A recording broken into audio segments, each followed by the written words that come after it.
Hello, everyone, and welcome to the Virginia Association for Collegiate Registrars and Admissions Officers Virtual College Fair. I'd like to thank you all for joining us this evening.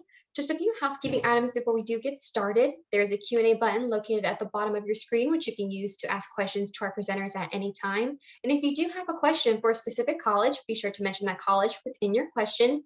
And your camera and microphone are turned off so the panelists cannot see or hear you. And this is also just one of many sessions happening. There is another hour right after this session. So if you want to jump in on those, definitely don't hesitate to do so. And this presentation is also being recorded and will be available within about a week at the same site where you registered. Now, without further ado, I'm going to turn it over to our first institution, which is Reed College.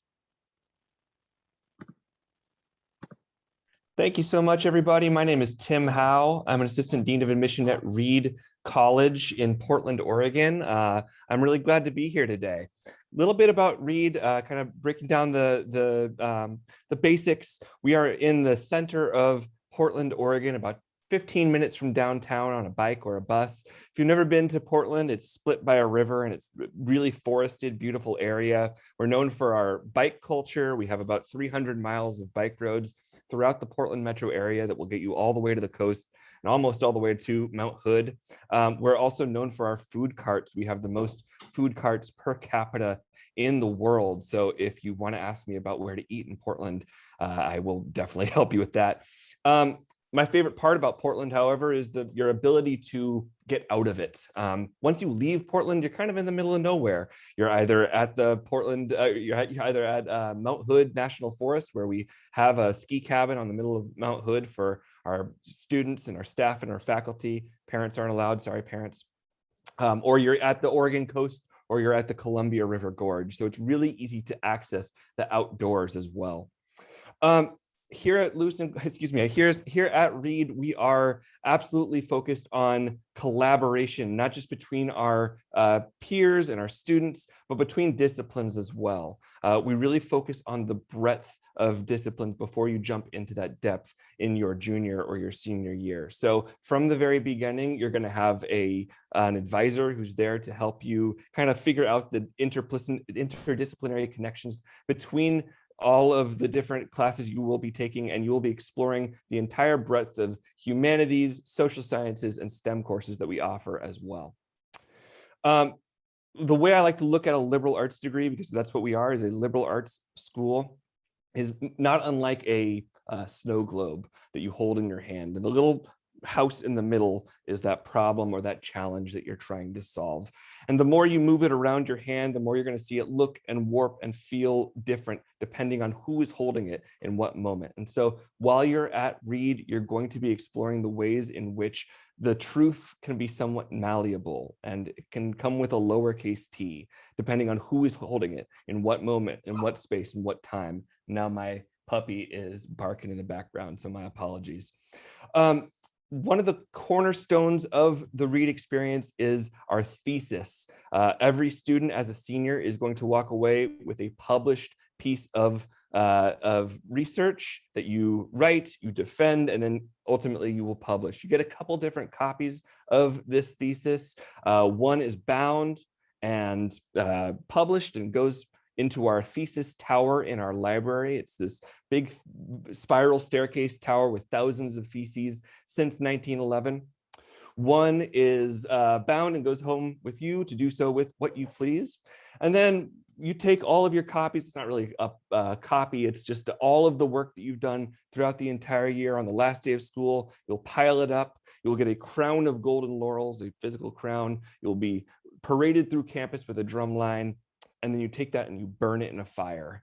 It's a very cathartic experience. It's part of a larger celebration we have called the Ren Fair. So something to look forward to. Ultimately, if there is some sort of through line culturally for all of our students, it is this idea of the honor principle. The honor principle essentially says that any group of people given the right amount of support and space and understanding and resources and time and care will not only choose to do the right thing, but will look for ways for that good to resonate out into our community. And further, that we hold ourselves and each other accountable to make sure that we are working towards collective impact. The idea that we are all working towards a unified goal in communication with each other to create more progress together. So that's going to play out in a lot of different ways. It plays out in the fact that you can take your tests wherever you want. You can take your tests in your dorm room if you'd like, because we trust you not to cheat. It means that all of our amenities on campus, you know, our comic book library, our backpacking co-op, our bike co-op, our dark room for photography, they all work on the honor principle, meaning that we trust you to bring them back in working order in a timely fashion, because we're all in this together. And it also means that our students are unafraid to have big, sometimes uncomfortable conversations with each other about how to make a better community around us. Last thing that I want to bring up today would be our financial aid system, because it is a little bit different than many of our peers. We are an institution that will cover 100% of demonstrated need. We don't have merit-based aid, we have need-based aid, and we will pick up 100% of that demonstrated need. So once we determine what the expected family contribution is, we will pick up the rest of the bill in full.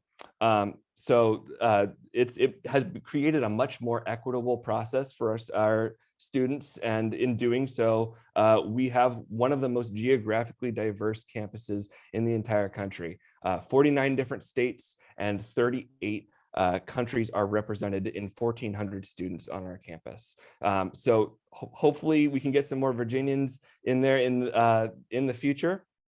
If you have any questions, I'm going to be here for the next 45 minutes or so to answer any of those. Ask us about our nuclear reactor, or maybe get a food cart recommendation from me. So thank you so much. Thank you so much for that presentation. Up next, we have James Madison University.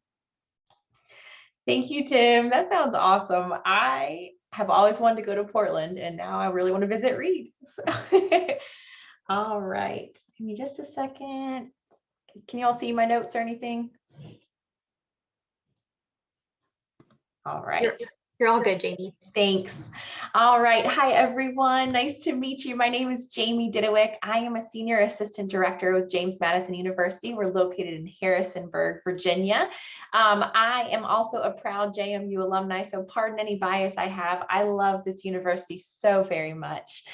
We are home to a lot of amazingly fun traditions, from, you'll see the purple and gold streamers that we'll throw when we score a field goal or a touchdown. Those streamers have made their way into graduation and JMU alumni weddings, amongst many other events worth celebrating. But my favorite tradition we have on campus in Harrisonburg is the tradition of holding doors. Our staff, faculty, students, everyone will hold a door for you when you're walking into a building. And it's a really neat reminder to say you are cared about and you are seen on this campus by all members of the JMU community. And you don't find that everywhere you go. So I love our holding door tradition. And I'll mention real quick, if you'd like to join our mailing list before I go to the next slide, you can scan that QR code or go to j.mu/info to stay in touch with us. So we have about 19,800 undergrads and another almost 2,000 graduate students. And it truly has such a small school feel for being a mid to larger size university. Our average class size is only 27, and only 11% of our classes are larger than 50 students. And I actually like those big ones from time to time because you get to meet more people. We are Division I for sports with the NCAA. We also have club and intramural sports. But something I'm so proud of is our retention rate of almost 90%, which means that many of our students are returning for their sophomore year and beyond. And we are #1 in our category for our graduation rates too. So our students are loving JMU and they're staying at JMU. The reason is, 1, because they're happy, but 2, they are well supported through all of our student services we have on campus, most of which are in the Student Success Center, which is our students' favorite building on campus. It's kind of a one-stop shop for financial aid, the registrar, card services, but also the counseling center, which has massage chairs cut in a room called the Oasis. We've got the health center, a pharmacy, counseling, the well for our LGBTQ resource center, and we've got the writing center, the science and math resource center, you name it. Lots of different options for you to take advantage of. Great food. We've been in the top 10 of best campus food Princeton Review for the last 15 years. Great atmosphere with so much school spirit and great support on campus. So there really is a reason our retention rate is so high. Students don't like to leave. The best way to apply to JMU, excuse me, is to find our application online. We are coalition and JMU based application with potential for going to the Common App this coming fall. We have early action, which is non-binding, and regular decision. We have, let's see, our deadlines are going to go back to November 1st and January 15th for early and regular. We want to see the classes that you took in high school based on what was available within the context of your high school. We need to see rigor if it's offered, such as AP, IB, dual enrollment, and honors courses. And then look how far you go within the core subjects. So for our Virginia residents, that would be the advanced diploma kind of mirrors what our requirements are. We want to see mostly A's and B's for final grades in your core classes. We do not look at GPA because it actually doesn't tell us as much as we need to know to really review your application. We'll look at trends in your grades. Are they going up and they're going down? And we're going to take special consideration into students knowing that you've been virtual or have had a lot of challenges with COVID this year. We have been test optional for 3 years, so you do not need to worry about taking tests for JMU. We've been doing that for many years now, so do not stress over the SAT and the ACT for JMU specifically. And intended major is not a factor of admission because we know at 17 or 18, you might not know what you want to study just yet. But speaking of that, I don't have time to go into depth on all of our different majors, but we've got 164 academic programs broken out into 7 colleges plus the honors college. So if you don't know what you want to study, JMU is your dream school, because even if you change your major once, twice, or 3 times, possibly, we've got plenty of options where you won't have to transfer out of JMU. A lot of students might double major or have a couple minors based on their interests. One student was a chemistry and musical theater double major. I'm guessing it took him a little bit longer than 4 years to graduate, but he used his skills in a way to write a musical called Bonded. We have a strong emphasis on undergraduate research, hands-on learning, and interdisciplinary studying. We work with all different majors across campus. Like I said, we're in Harrisonburg. You all have to see our downtown. It is amazing. And the local high school, we have students represented in 45 languages spoken within the Harrisonburg high school community. So it's a great, diverse community of students from all over. DC and Richmond are about 2 hours away, but we've got a local airport nearby.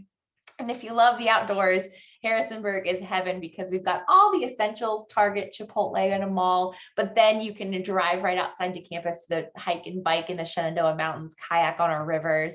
And then if you stay on campus, stay at the Hotel Madison next time you visit.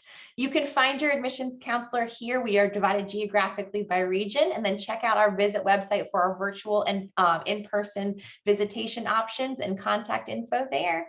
Thanks so much.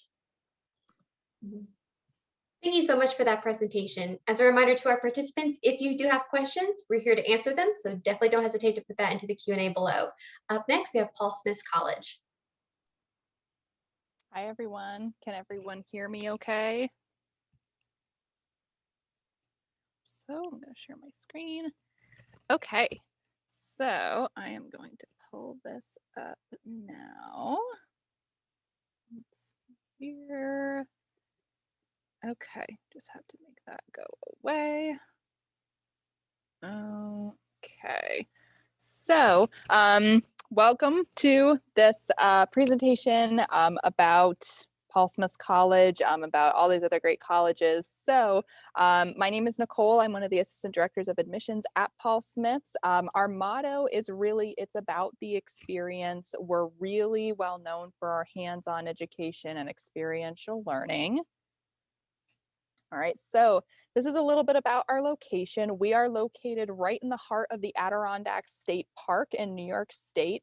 For those of you who are unfamiliar with the Adirondacks, everything outlined in blue is the Adirondack State Park. It's the largest state park in the country. It is 6 million acres total, and Paul Smith College is the only 4-year school within the borders of the Adirondack State Park. We actually have the 4th largest college campus in the country. We own 14,000 acres of the park itself. However, we are a small school. We have just under 1,000 students total, and we keep it that small so that it can remain very, very hands-on.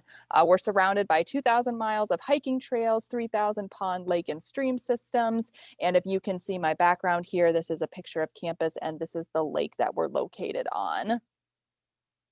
So these are all of the programs that we offer at Paul Smith's, and actually two that were just announced for us are neuroscience and digital marketing. Those are two new programs for this fall. But based on the departments that you can see here, we are definitely a little bit more specialized, and we have some more unique degree programs. So we have the natural sciences. So if you're interested in like STEM and the sciences, we have biology, neuroscience, ecological restoration, environmental science, fisheries and wildlife, and human health and the environment. And then we have things like baking and hotel, resort and tourism management, forestry, arboriculture. And then within environment society, we have things like psychology, recreation, sustainability, natural resource conservation and management, things like that. So a lot of different programs that we offer that can be fairly unique. These are just some of the clubs and activities on campus. You're really going to be encouraged to get involved while you're a student on campus. So we have things like paraprofessional societies like the Wildlife Society, Society of American Foresters, the American Society of Ecological Restoration. And then we have things that are just for fun. Some things you might recognize from high school like DECA and maybe FFA, but we have things like PSC Pride, anime and gaming, astronomy, Adirondack mycology, which is the study of mushrooms. So that's a pretty cool, a lot of cool clubs that you can choose from. We are part of the Yankee Small College Conference. We're not part of the NCAA, but we are most comparable to a D3. We play a lot of other small schools throughout the Northeast. We do offer traditional sports like basketball, volleyball, cross country, golf, soccer, things like that. And then some more non-traditional sports. We do offer Olympic sports like Nordic skiing, biathlon, alpine skiing, bass fishing. Esports is our newest athletic team. Woodsman Sports is actually our largest and most competitive team.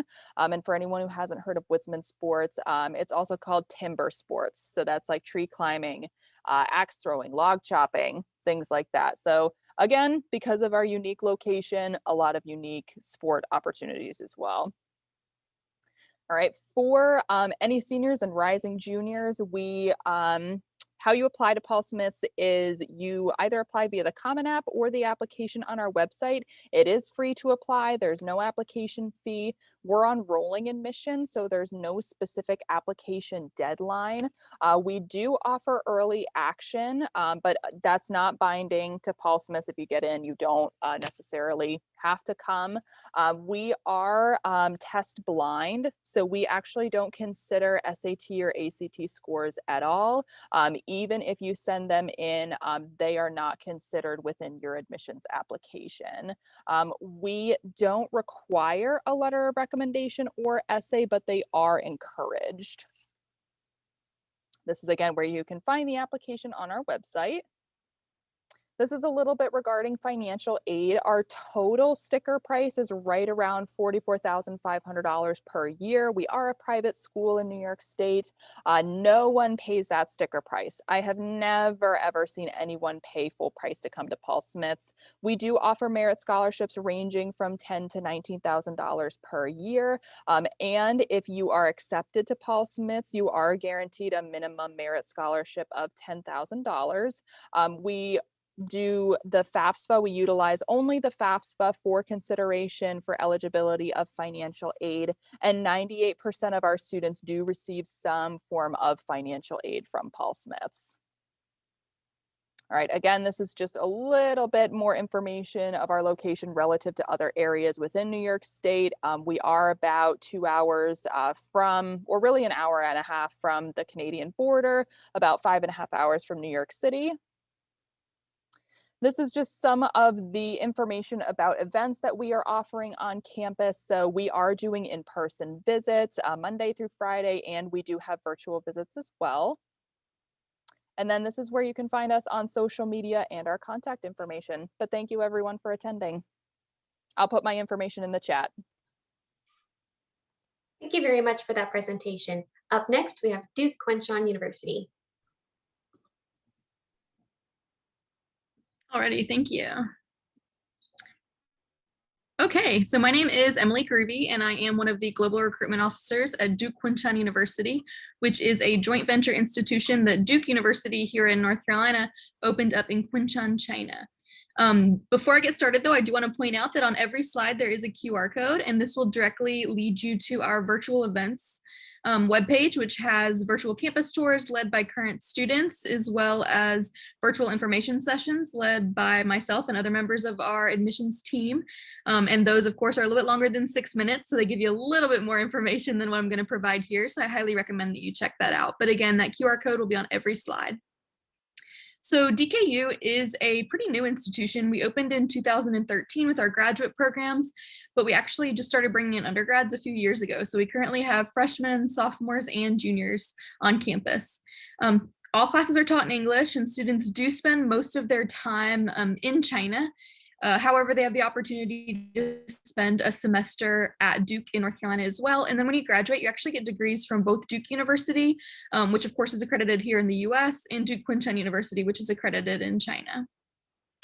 And you actually don't have to know any Chinese language to apply. The majority of our international students actually come in not ever having studied the language before, but all international students are required to take Mandarin Chinese once you enroll.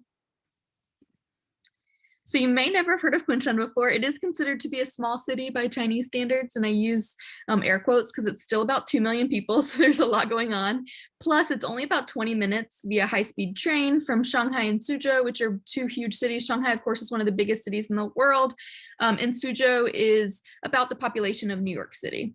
Our students definitely take advantage of our location because they'll go into Shanghai or Suzhou with their faculty members on field trips. They'll go into Shanghai just to experience nightlife, go to restaurants, all sorts of stuff.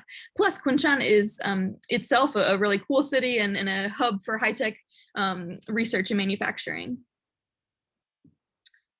So Duke opened up Duke Kunshan University to really try to reinvent the traditional notion of liberal arts and sciences. And we've done that through an experiential and interdisciplinary curriculum. You'll see in a few slides that all of our majors are blended disciplines. So you choose both a major and a disciplinary track within that major. We do have 3 distinct academic divisions though: arts and humanities, social sciences, and natural sciences. But no matter what you end up majoring in, you'll end up taking classes in all of those areas. And some of your classes will even be team taught by faculty members from multiple academic divisions. We only have classes Monday through Thursday, so Fridays are actually meant for co-curricular education like field trips, research with a faculty member, travel opportunities, career treks into Shanghai or Suzhou. There's so many cool things you can do on those Fridays. And we do have a somewhat innovative semester schedule, and this is kind of a hybrid between the US and the Chinese academic calendar, but we do have the 2 typical semesters like the US, August to December, then winter break, and then January to May.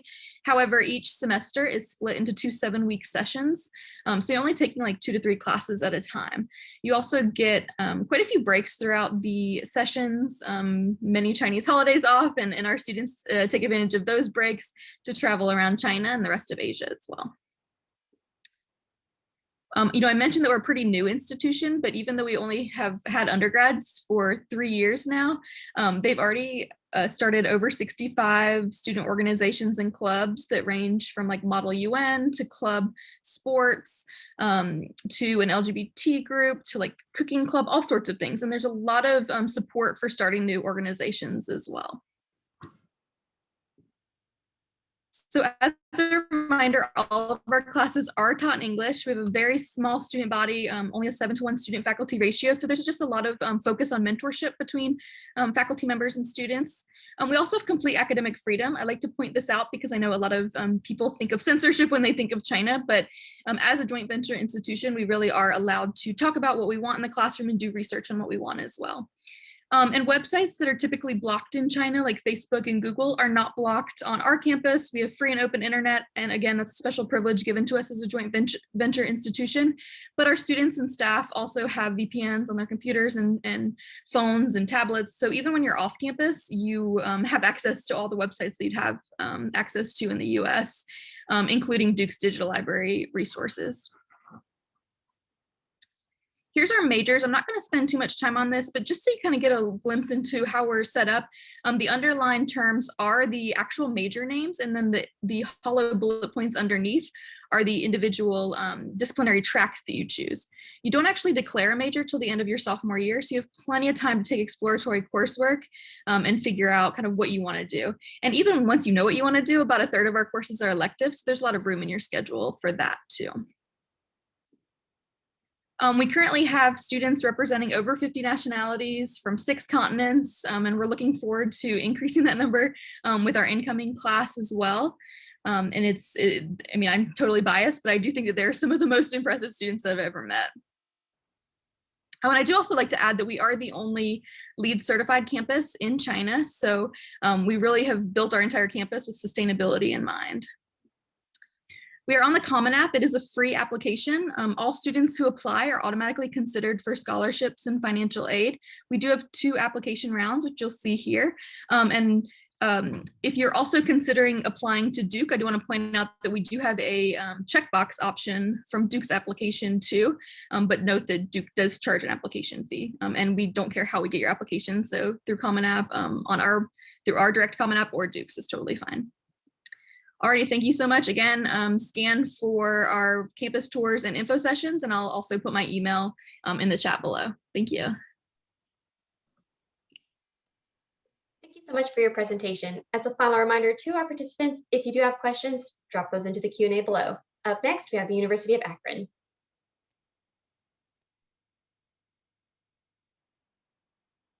All right. Hi, everyone. My name is Cassie Cunningham. I am one of the assistant directors of admission here at the University of Akron. We are located in Akron, Ohio. I'm specifically work with all students from the DMV, so I'm super excited to share with you a little bit more about the University of Akron. We are a Division I athletic program school, and we also are a Tier 1 research institution.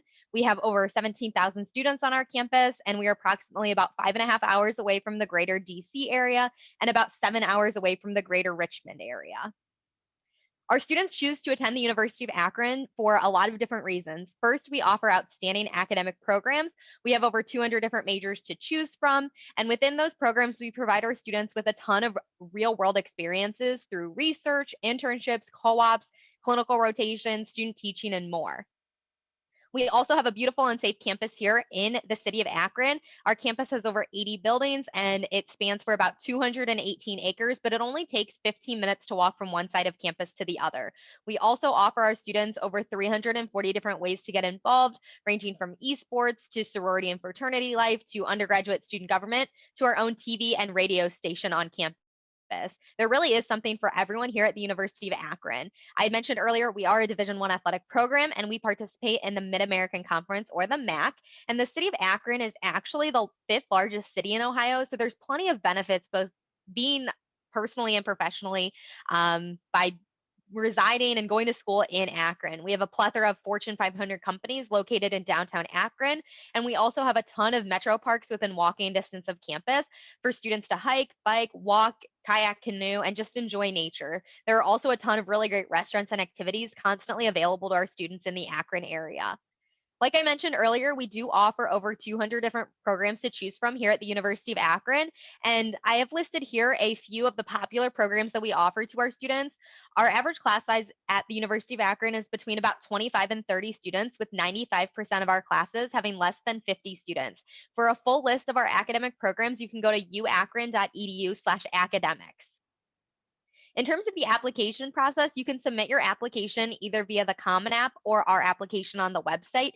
Either one is fine, and feel free to submit whichever application is most convenient for you. Once you submit your application, make sure to contact your high school guidance counselor or your college counselor and have your transcript sent over to us. It can be sent through Naviance, Parchment, Common App, or even through email to me. For the class of 21 and 22, we are test optional, which means that you only have to submit your ACT or SAT scores if you want to, and we will still consider you for admissions and scholarship consideration without those test scores. Once we receive your application materials, it typically takes us about 1 to 2 weeks to get a decision back from us. The University of Akron offers many different on-campus accommodations. We have traditional, non-traditional, apartment style, and gender-neutral housing options for our students.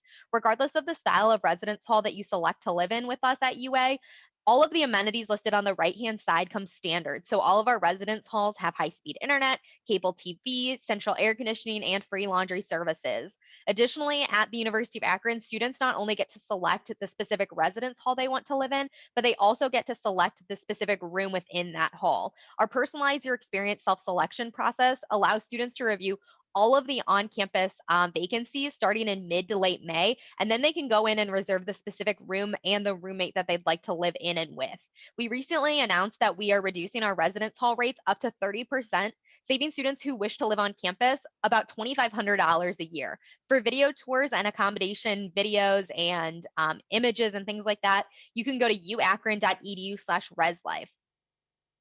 The University of Akron's Williams Honors College is also test optional this year and next year. So students who have a 3.5 cumulative GPA can apply to the honors program. They don't need the 27 ACT or the 1280 SAT to apply. And the students who are admitted into the program receive the additional perks listed on the left-hand side. These include an additional honors scholarship, priority registration, an honors advisor, honors-specific courses, and the early deadline to apply is January 4th, but students do have up until April 1st for consideration, and we actually just extended that to May 1st this year.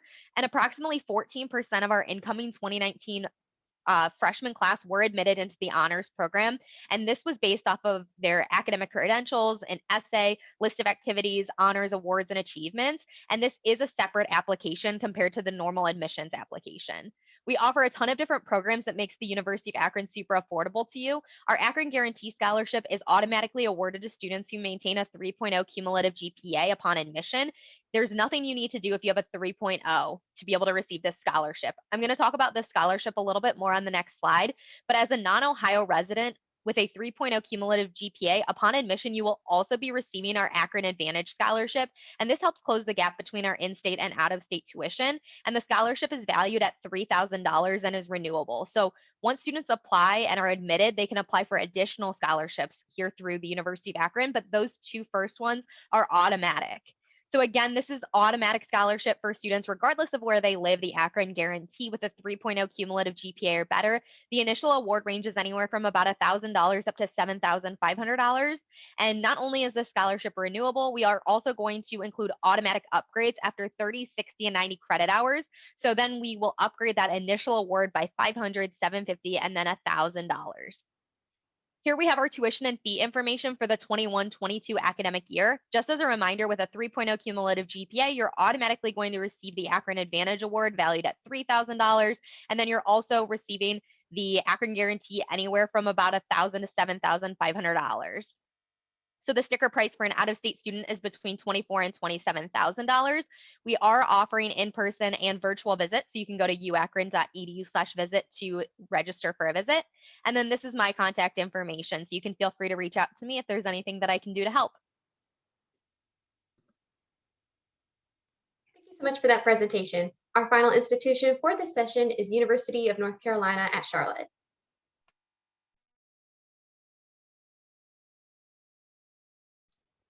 All right, hi everyone. Good evening. My name is Catherine Mason, and I am one of our assistant directors of admission at UNC Charlotte, or the University of North Carolina at Charlotte, also known as Niner Nation. So I'm excited to tell you a little bit more about it, and I will look forward to your questions in the chat or in the Q&A after this. So first of all, who are we at UNC Charlotte? Well, we are one of 16 universities within the UNC system. And basically what that means is that we're all governed by the same governing body, but we are all our own entity, offering different locations throughout North Carolina, but particularly, offering different academic opportunities as well. So our distinction is that we are North Carolina's urban research university, and we're really proud of that distinction. Basically, by being an urban research university, we're urban in that while we are in Charlotte, we're also just 9 miles from uptown Charlotte. while we have this close proximity to an incredible city, we're also very much of a close-knit community. We have about 1,000 acres on our campus, and we've only built on about 500 of those. So a lot of room to grow, but we also have a very close-knit community within our very modern residential campus. We're also a classified research university, thanks to our Carnegie classification, and we are also the fastest growing university in the state of North Carolina. So just an example, over the past 7 years, we built 20, or actually specifically 13 new buildings, broke ground on a brand new science building, 148,000 square foot building, totally devoted to health and wellness that we call UREC, and many more. But looking at that total enrollment, as of this past fall, we officially reached our record enrollment of just over 30,000 students. The way that breaks down is that just under 6,000 students are pursuing their graduate degree, master's or doctoral degree, and then also just over 24,000 pursuing an undergraduate degree. So within the undergraduate degree, looking more specifically at that, know that we are very much of a close-knit community, more so than just a large university. You know, in general, the average class size is actually only 35 at UNC Charlotte, and 1 to 19 is the faculty to student ratio as well. We're also proudly recognized as a global campus. So we have students coming from 87 different countries worldwide, representing 49 different states throughout our nation, and 40% of our students self-identify as coming from an underrepresented background. And within that percentage are students who are first in their family to go to college as well. That percentage alone is incredibly important to us. We are proudly one of the most diverse public colleges in North Carolina. We think that's incredibly important because it allows students to learn from other backgrounds other than their own, and really ultimately grow and continue to grow throughout their college experience. This light rail is one of my favorite things that actually connects us to Charlotte. Our connection to Charlotte is very near and dear to our heart because while we are 9 miles away from Uptown, we are also just 9 miles away, connected by this light rail. So fun fact about this light rail, it stops on campus 107 times a day. It'll go through 11 different stations throughout Greater Charlotte. And it really serves this opportunity for students. You know, we have this beautiful, very residential campus community that is not directly in Uptown, but has this close ease of access in and out of the city. So what students love to do with their student ID, you can hop on the light rail and go in and out for a Panthers game or the art museum, or have an internship with, for example, Bank of America Corporate Tower. There are some major employers in Charlotte, so this really allows you to gain that experience. Experiential learning is key for us. About 90% of our students at the undergraduate level take part in experiential learning of some kind as an undergraduate student. And that could be through an internship or a co-op, or working for one of these major employers in a part-time or full-time job eventually. Charlotte is the second largest financial banking hub in the nation, second to New York City, actually. So having that close proximity to some of these major companies, including 9 Fortune 500 companies right there in Charlotte, is key. Looking at our academics, I'll go through this briefly, but we do have over 170 majors, 65 master's programs, 22 doctoral programs, and they're all housed within our 7 different academic colleges. So majors within liberal arts and sciences, arts and architecture for visual and performing art majors, College of Business. The Belk College of Business is AACSB accredited, a distinction that less than 5% of business programs actually have in the US. Cato College of Education, College of Computing and Informatics, one of only 6 of its kind in the nation, offering computer science and very technological programs and concentrations. Health and Human Services for nursing and many other majors there. Lee College of Engineering, we're known as an engineering school and we're so proud of that. And then also University College is a home for students who are undecided or undeclared. We're also looking at the application process. Here's 2 separate links if you wanted to take a screenshot of that. Overall, we have the freshman admission process right there. If you're ever considering the transfer pathway, we have the transfer link right there as well.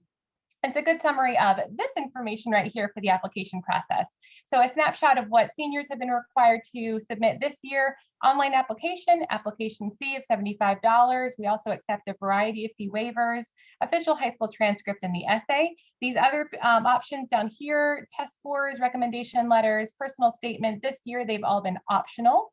We are an early action school, so non-binding to apply early, but that's our #1 recommendation, where you would apply by November 1st of your senior year to be considered and receive that admissions decision no later than January 30th.